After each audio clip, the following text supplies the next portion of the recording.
Hello everyone, আমি সম্রাট। আজ 30শে সেপ্টেম্বর 2025, অষ্টমী। আমি আবারও বেরিয়ে পড়েছি নতুন একটা ঘুরতে যাওয়ার গল্প নিয়ে। এবারে আমার ডেস্টিনেশন নর্থ ইস্ট, পুরোটা নয়, গুয়াহাটি, আসাম, বেশ কিছুটা। তো এখন আমরা যাচ্ছি হাওড়া স্টেশন। 4:05 আমাদের ট্রেন, সরাইঘাট এক্সপ্রেস, যেটা পরের দিন সকাল 9:15 নাগাদ নামাচ্ছে। প্রথমেই বলে রাখি যে এবারে পুজোর ছুটিতে আমি যাচ্ছি আমার মামার কাছে।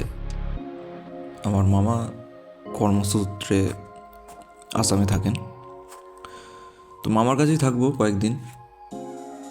তার সাথে আরও 3 দিন, একদিন সোনংপেডমে থাকছি একটা নাইট, আর 2 দিন চেরাপুঞ্জিতে। এই পুজোর ছুটির মধ্যে যতটুকু ম্যানেজ করা যায় আর কি।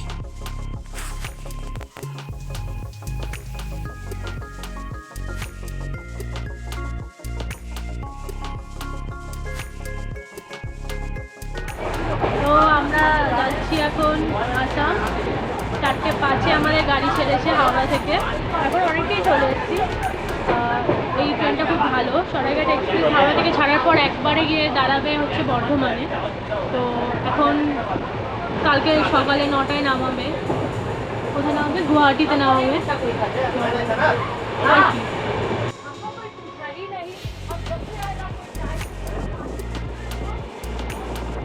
ট্রেনটা মোটামুটি ভালোই যাচ্ছিল। যথারীতি রাতে আমরা খাওয়া দাওয়া করে ঘুমিয়ে পড়েছিলাম। পরের দিন যখন উঠলাম দেখলাম আকাশ মেঘলা, 1-2 ফোঁটা বৃষ্টিও পড়ছে। এবার গুয়াহাটি না নেবে আমরা নেমেছিলাম কামাখ্যা স্টেশনে, যেহেতু কামাখ্যা স্টেশন থেকে মামার বাড়িটা একটু কাছে হয়। ট্রেন একদম রাইট টাইমে নামিয়ে দিয়েছিল আমাদের। আমরা পৌঁছানোর অনেক আগে থেকেই মামা স্টেশনে এসে ওয়েট করছিলেন আমাদের জন্য।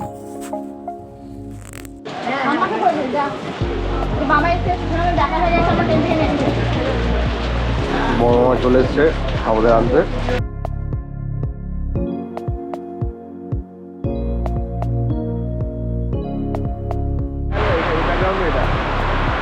তো আমরা এখন চলে এসেছি কামাখ্যা স্টেশনে।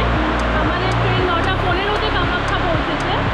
আর এখন এখানে মুষলধারা বৃষ্টি হচ্ছে। আমরা ভেবেছিলাম কলকাতাতে নবমী থেকে বৃষ্টি হবে, আমরা চলে এসেছি, কিন্তু এখানে দেখছি উল্টে এখানে বৃষ্টি হচ্ছে, কলকাতায় বৃষ্টি হচ্ছে। তো এবার দেখা যাক, বাইরে গাড়ি দাঁড়িয়ে আছে।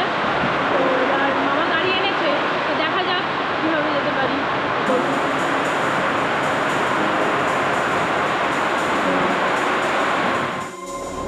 প্রচণ্ড বৃষ্টি হচ্ছে বাইরে। স্টেশন থেকে এখন আমরা যাচ্ছি আবার গেছে।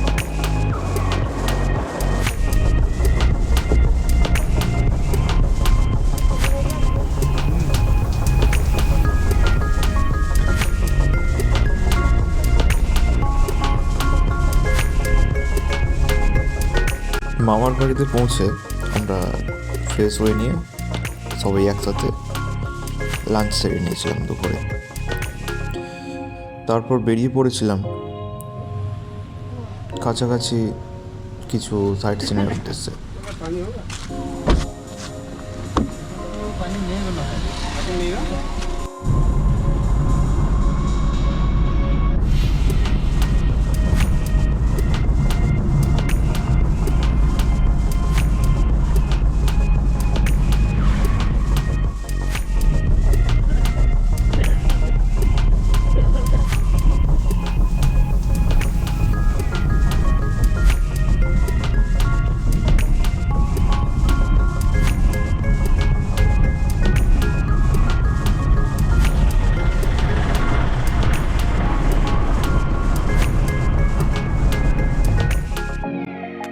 প্রথমেই আমরা এসে পৌঁছালাম ভীমাশঙ্কর টেম্পল।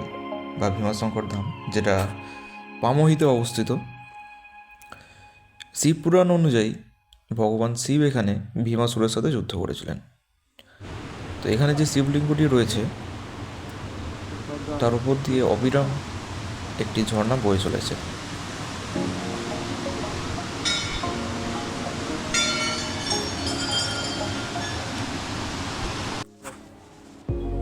আমরা তো রাস্তায় বুঝতে পারছিলাম না যে কোনটা দিয়ে যাব। তারপর দেখলাম এই ঝর্ণাটা পার হয়েই যেতে হবে। জল অতটাও নয়, ঠিক আছে।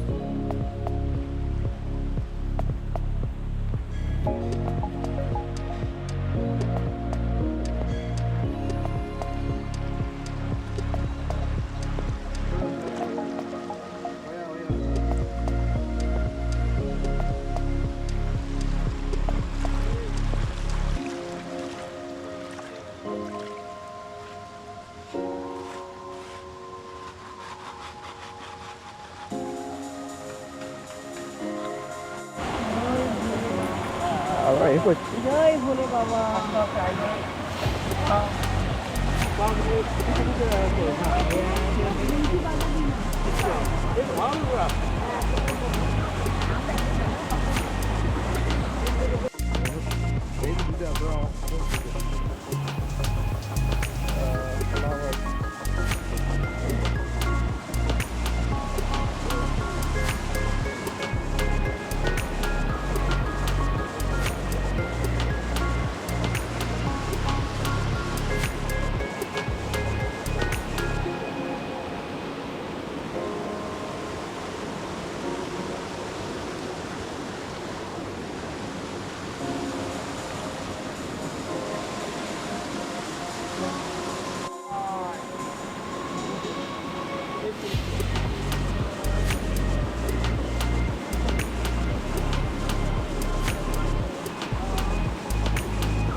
চ চ চ চ বশিষ্ঠ অন্ধকার হয়ে গেলে তোলা যাবে। তারপর এই দুটো দেখে নিই। এটা কোথায় দেখলাম? এটা কি? এটা হচ্ছে পামোহি ভীমাশঙ্কর। এখানে লেখাটা ছিল, ভীমাশঙ্কর সব উঠে গেছে, আবার নতুন করে করবে যখন। আচ্ছা, এটা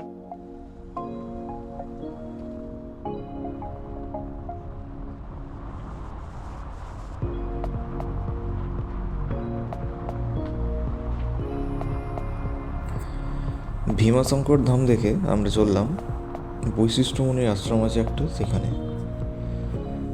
আমরা যখন সেখানে গিয়ে পৌঁছলাম অলরেডি অন্ধকার হয়ে গেছে, সন্ধ্যার হতে শেষ হয়ে মন্দির বন্ধের দিকেই। তবু আমরা ঢুকতে পেরেছিলাম।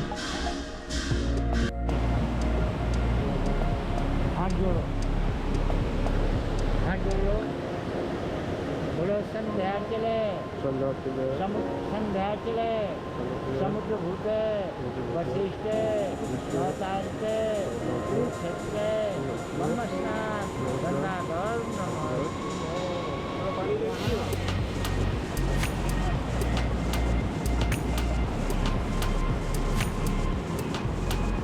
यही सब का जगह है।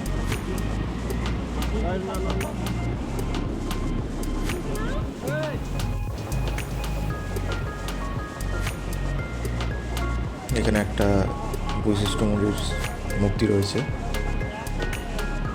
অন্ধকারে বোঝা যাচ্ছে না।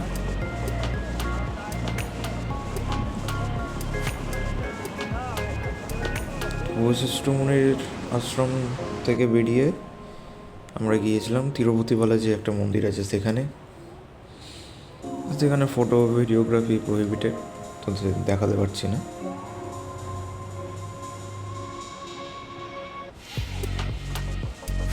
তারপর চলে গিয়েছিলাম ওখানকার একটা পূজা মণ্ডপে। সেখানে আমাদের মতোই লাইন দিয়ে সমস্ত মানুষেরা সেজে গুজে এসছে, ঠাকুর দেখছে। হ্যাঁ, হয়তো রিচুয়াল কিছু আলাদা, বাট অনেকটা আমাদের ওখানকার মতোই, মানে আমাদের মতোই।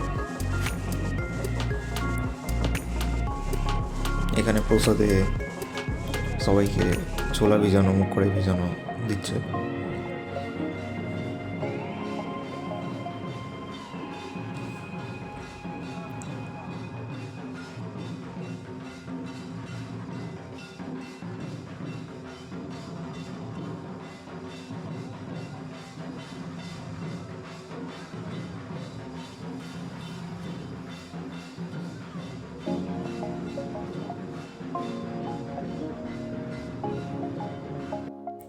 কিছুদিন আগেই আমাদের সকলের প্রিয় জুবিন গার্গ স্যার আমাদের ছেড়ে চলে গিয়েছিলেন। তো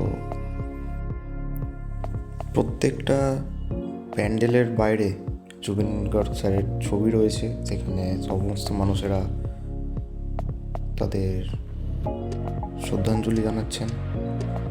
আরও একটা প্যান্ডেল দেখে আমরা ফিরে এসেছিলাম বাড়িতে। আজ এইটুকুই, দেখা হচ্ছে পরের ভিডিওতে।